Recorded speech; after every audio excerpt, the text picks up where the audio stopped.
Petang dan selamat datang ke Forum Frinjan edisi ketiga bertajuk Art, Protest and Public Sphere. Jadi malam ini Forum Frinjan menampilkan 3 orang panelis, iaitu Cik Syarif Sultan, Syarif Cik, Abang Ayam Marik, dan moderator kita malam ini oleh Cik Aaron Zulkifli.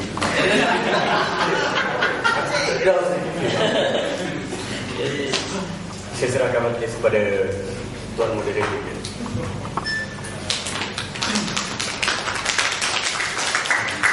Selamat petang kepada hadirin-hadirat yang dihormati sekalian. Okey. Program ni dia santai-santai ya. So kalau nak tanya pun boleh, tapi kita bagi ruang lah kepada panelis-panelis kita untuk cakap. Okey, format dia mudah je. Setiap seorang diberi masa 10 minit untuk menerangkan ideanya, gagasan atau ideologinya tentang protes dan public sphere ni. Lepas tu kita boleh buka soalan pada kawan-kawan sekalian. Okey. Sebelum tu ada mukadimah dululah tentang tajuk ni. Menindas seni masyarakat itu adalah tindakan zalim terhadap perkara paling intim bagi manusia. Dalam masyarakat moden, seni mengalami pengabaian. Seni yang kita nikmati ini bukan satu ekspresi. Seni itu datangnya secara top down, daripada atas ke bawah. Seni itu dipaksakan secara halus lalu membentuk kesegaman masyarakat. Ini adalah buah rumusan terhadap satu buku daripada Herbert Marcuse, One Dimensional Man. Karya Marcuse ini, Marcuse adalah seorang filosof dinasti pertama Frankfurt. Sebagaimana dengan filosof Frankfurt yang lain, Adorno dan Mahler, mereka melihat seni sebagai alat untuk membelenggu. Dalam kata lainnya, bersifat instrumental. Seni ini dijadikan alat untuk mengukuhkan status quo. Seni ini dijadikan alat untuk meneruskan budaya konsumerisme. Ini adalah kritikan tajam Frankfurt terhadap kapitalisme lanjut. Justru mereka pesimis terhadap kemodenan kerana seni yang terdalam dalam manusia telah digerak dan dikawal dari atas. Manusia tidak lagi autentik, atau dalam bahasa kamus, manusia menuju ke absurdan. Manusia absurd. Sebab seni itu tidak lahir dan tumbuh daripada masyarakat itu sendiri. Kenapa saya mengajukan idea ini daripada Frankfurt School? Kerana Frankfurt School dia merasakan bahawa seni itu tidak lagi satu ekspresi daripada masyarakat. Dan kenapa saya mengambil daripada Frankfurt School? Kerana tajuk kita public sphere. Public sphere ini digagas oleh Habermas. Habermas ni adalah satu tokoh yang lahir untuk meredamkan pesimistik ataupun rasa pesimis masyarakat terhadap moden dan masyarakat terhadap seni. Okey. Kita pergi lanjut untuk mengetahui apa buah fikiran dan panelis kita terhadap art, protest dan public sphere. Saya jemput saudara Ayam dahulu. Syarat. Boleh dia dulu. Okay. You need mic? Kena tak ada mic. Well, you can't stretch, right? No, yeah. So, okay, I'll just talk. Okay, I just want to thank Zul for inviting me.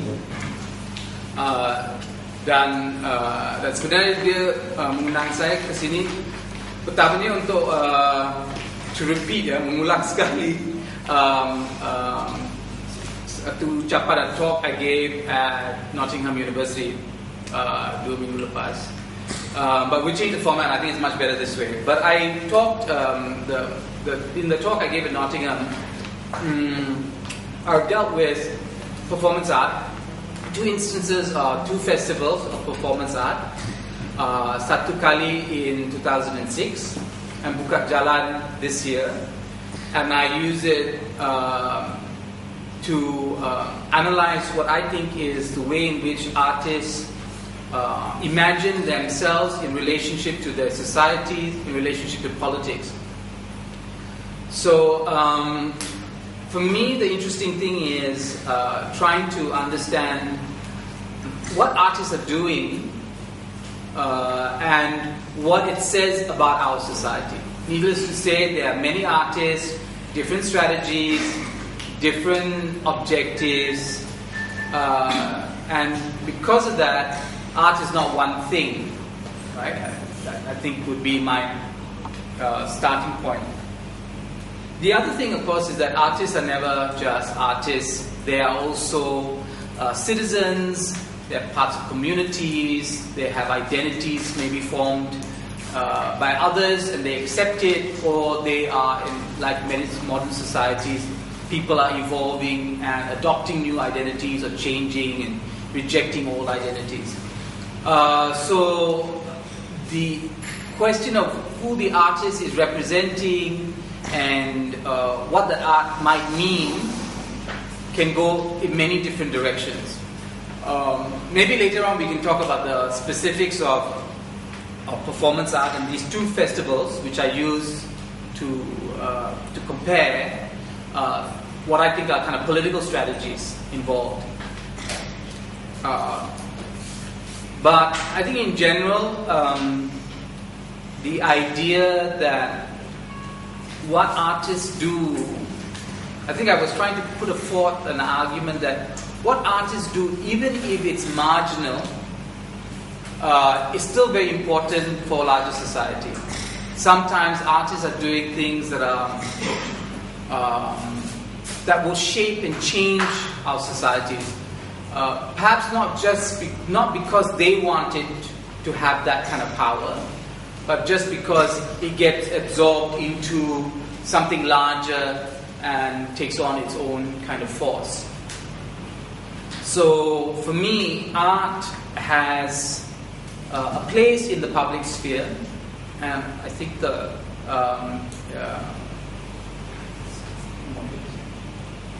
Firdaus is right. I mean, in some sense, the issue about what is the public sphere, and he evokes Habermas, I think is quite fair. There is this idea that the public sphere is a place where individuals and groups and society, quite apart from the state, not involving the state, come and they are in a discussion or a debate or conflict over their values or all values, and that is what is being discussed. And these are the important things of the public sphere. The public sphere as an idealized space where modern democratic societies have their value systems evolve and transform or get stronger or are subverted.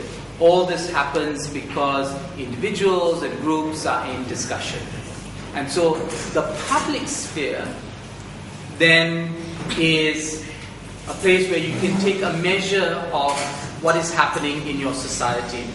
It is that place where you can sense where society is going, which direction, or maybe it's going in no direction, it's in conflict. And sometimes artists reflect that conflict. They reflect society's inability to make decisions. Sometimes artists work against societies that have very strong values. I think it's safe to say in some ways, on one level, Malaysia is very deeply conservative, consists of very deeply conservative societies, or one society and then multiples of societies, and that many artists find themselves fighting against or pushing against this conservatism. Much more than artists are fighting against an authoritarian state. They actually are dealing with things that are deeper than the problem of Barisan Nasional versus Pakatan Rakyat. They're involved in the ideas that our society have about who we should be, what kind of individuals we should be, what should be our relationship to our given identities. Malay Muslim, Indian Christians, Sikh Punjabis, Sabahans, from Sidang Injil Borneo, wherever it may be. Right? So I think art is too big a thing. I think that we need to be more specific when we talk about art. And I like that kind of specificity maybe emerge in the discussion. We talk about particular artworks or particular artists or particular groups of artists, because if the discussion is too abstract, it also might kind of leaded us to make generalizations that are not helpful. So, that 5 minutes? Thank you. Oh, me now? Okay. Hi everyone, I'm Sharon. I'm I'm a visual artist. Also, recently organized performance art festival called Buka Jalan. Bro Rahmat, Pudin, and Ayam was one of the artists there at the National Art Gallery. Actually I prepared some slides, but I can't show it today. So I will try to describe 4 projects or 4 instances of art and how I saw it intersect with this idea of protest. The first time I thought of art in a political sense, or in the sense of protest, but also thinking of a different kind of public, was a performance art festival in Myanmar called Beyond Pressure. This was the first performance art festival, international performance art festival in Myanmar. And that was, number 1, it was in a public space, and number 2, it was approved by the government authorities.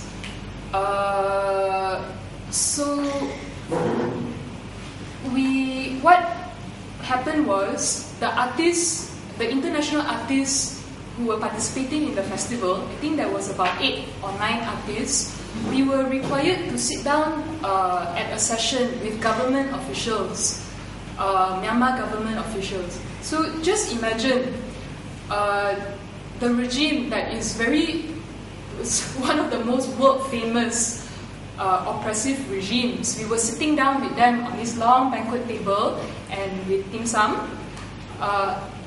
Later I found out that the dim sum and the coffee cost more than our entire 1-week hotel accommodation, just dim sum and the coffee.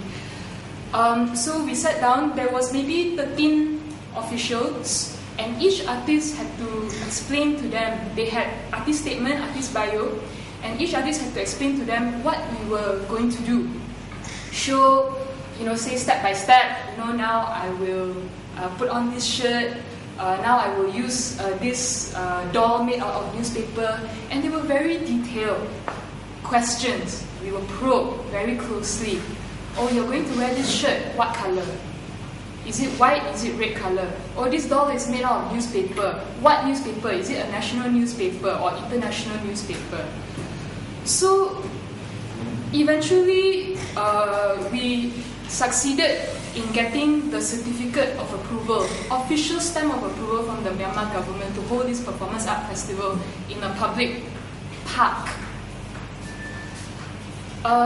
This experience, I think, really it really changed my career as an artist, because when you are in such a restrictive situation, there are many strategies that you need to employ, and I realized that this idea of art and protest is not always empty. It's all about intention, strategy, what you want to do, who you want to affect, and what kind of compromises you are willing to make. I know that the organizer of the festival has many critics in Myanmar, fellow artists. How can you work with the people who are making us suffer? But when you sit down at a table with government officials, sometimes it's a free education for them. And who are the best educators? Artists themselves, because they know their practice inside and out. But you need to be very careful. So that's one instance. The second thing I wanted to talk about is,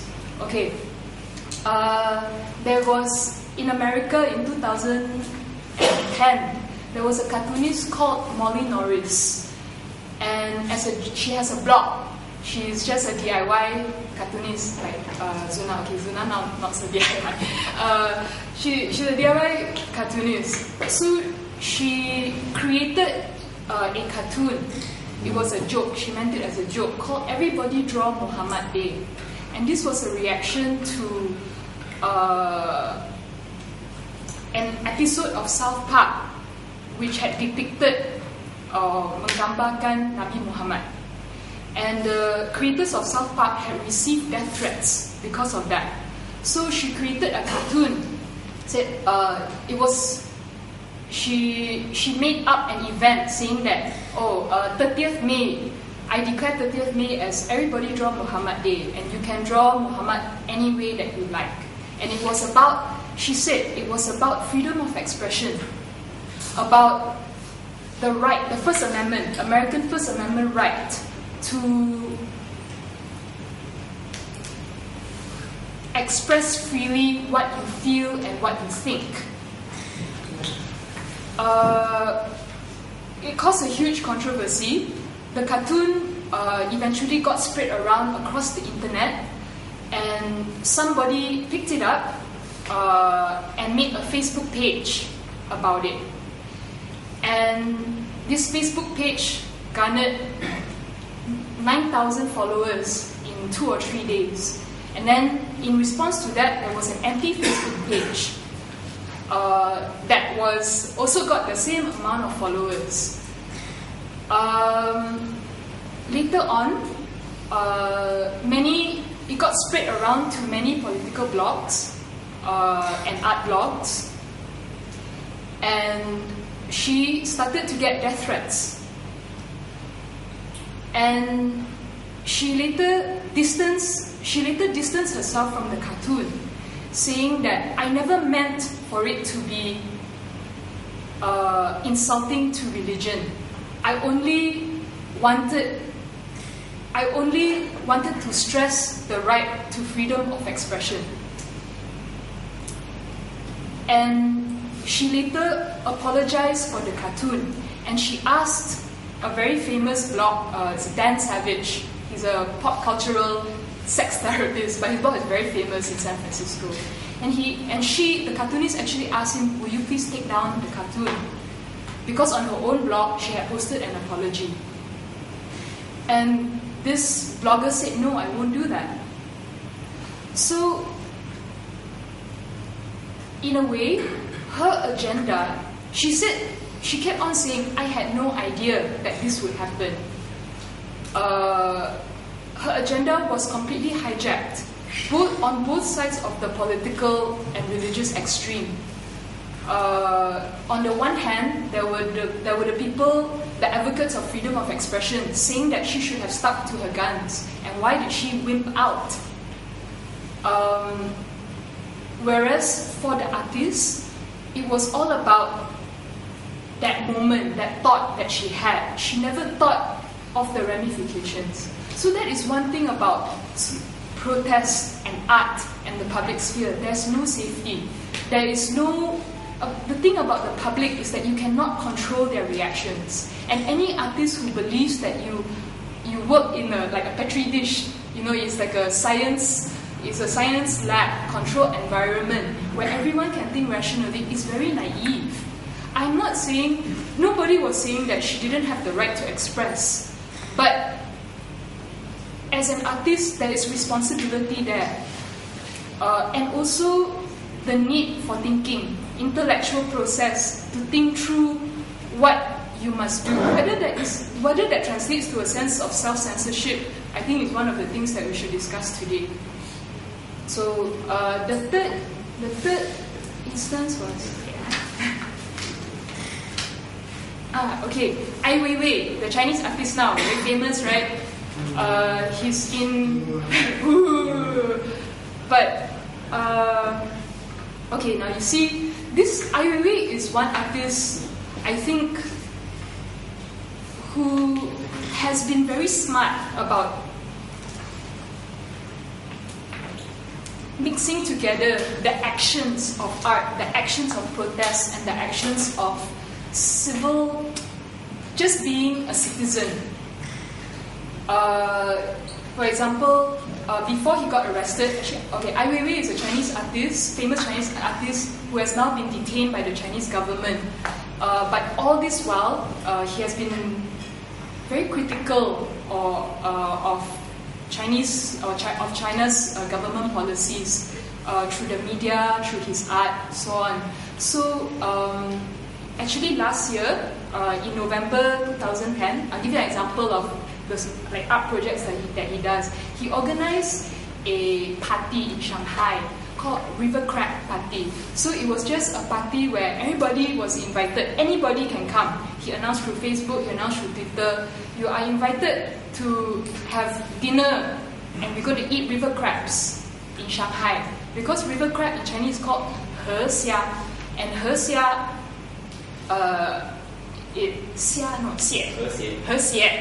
sorry, my pronunciation wrong. He xie, it sounds in Chinese, it sounds like harmony, peace and harmony. So it was a satire on how the Chinese government always want to maintain peace and harmony and cut down all dissent. So right before, I think 2 or 3 days before the party, he was detained by the Beijing police, so that he couldn't go there. He couldn't go to the party. But the party went on ahead anyway, and many people decided to ignore the warnings and attend. So the idea of subversiveness can be done many ways, and as an artist, I think that slippery, because you're not a politician. You are a politician actually. You are an activist, you are a politician, you are a creator. And that fluid and slipperiness is something that is, it is an opportunity. So you must be smart in that sense to use it to the full potential. And the last example I will give is a local artist called, her name is Intan Rafiza Bakar. She did a performance at MAC KL in Solaris Utamas. It was just a small, very small art event. She did a performance art piece called Hukuman, and it was a response to the Kartika Sebat case, because Kartika was caught drinking beer in a bar, so she was sentenced to whipping by the Sharia court. So Intan's performance was she dressed up in baju kurung and a tudung, and she blindfolded herself and she gagged herself, and then she recited a short passage. And actually she was gagged, and Ayam read the statement for her. Then after that, while she was blindfolded, she took a rotan and she sebat this wall of balloons so that all the balloons burst. Now, that art performance, when I saw it, was very powerful. The audience was small. I don't think it reached many people, but when I was there, I felt something, and it affected me. What I'm trying to say, like what I would like more discussion about between these four very different situations, four very different people in four very different locations. The action happened in many locations. One was on the internet. One was, one was here in an art space.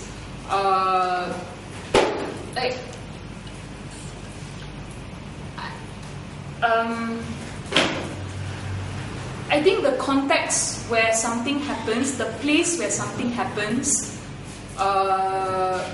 changes the meaning of something, and you can never predict audience response. One person, like for example, in Intan's performance, or it only takes one person to feel this is not right. I don't feel right about it.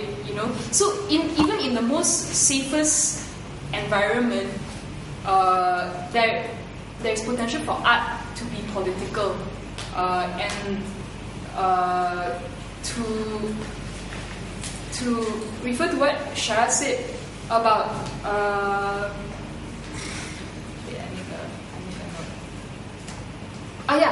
to reflect society's inability to make decisions.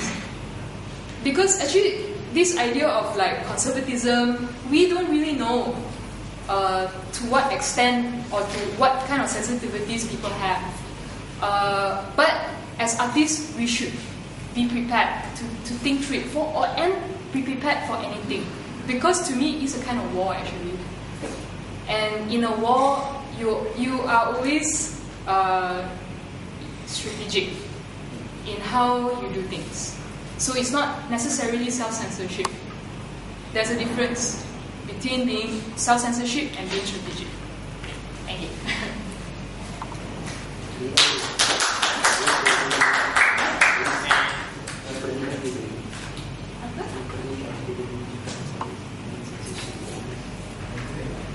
No? Okay, 10 minit untuk. Okay, sebenarnya aku tengok kat Facebook, dia punya tajuk Art, Protest and Public Sphere. Tapi kat sini dia tak ada koma, so aku rasa maksud dia dah jadi lain kan. Tapi Art, Protest and Public Sphere bagi aku different meaning. Tapi ini dah jadi Art Protest, sebenarnya seni protes kan. Tinggal. Jadi mana satu, itu dah tak penting lah. Itu aku dah aku lelaki yang keliru kan. Apa itu yang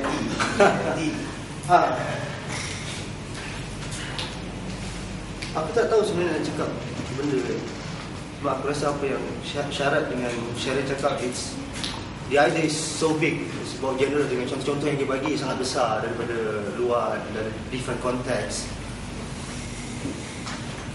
Tapi aku dah kembali berbalik kepada soalan saya paling fundamental lah bagi aku. Soalan bagi aku paling asas. What is art? Dan apa itu seni?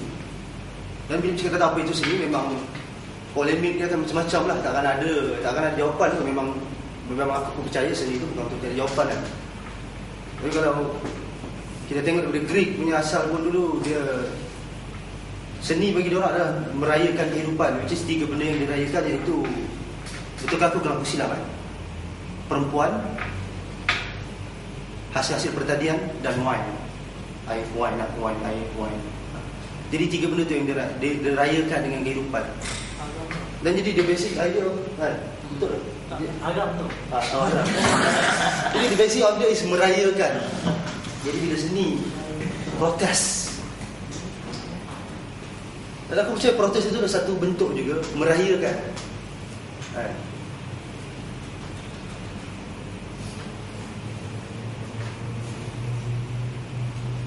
Dan public sphere.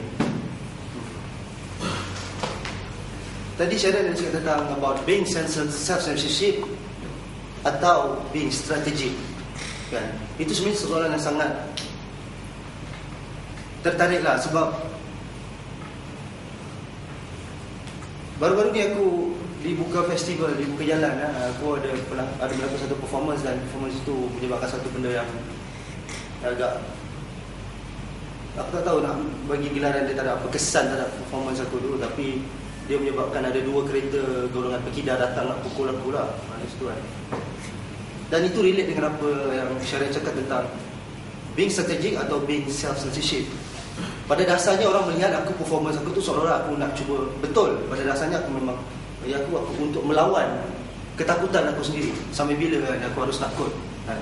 Dan itu terbukti kerana bila habis tu ada beberapa orang yang, kalau kita lihat secara kasarnya, aku menganggap dia adalah orang yang konservatif, seorang perempuan bertudung, mama lelaki biasa yang datang dan boleh faham dan suka dengan performance tu. Sedangkan ada orang yang begitu terasa kononnya dihina atau terasa sensitivity mereka disentuh sehingga berlaku tindak balas itu tindak balas marah dan nak bergaduh, nak pukul aku tu kan. Tapi berapa aku tentang art, protest dan public sphere ni kan, dia ada satu soalan aku tentang melakukan seni di jalanan atau di di tempat awam Dia ada beza dengan kita melakukan satu, tak kisahlah seni ataupun di galeri atau di tempat-tempat establishment punya art space. Sebab aku pernah melakukan performance yang di jalanan.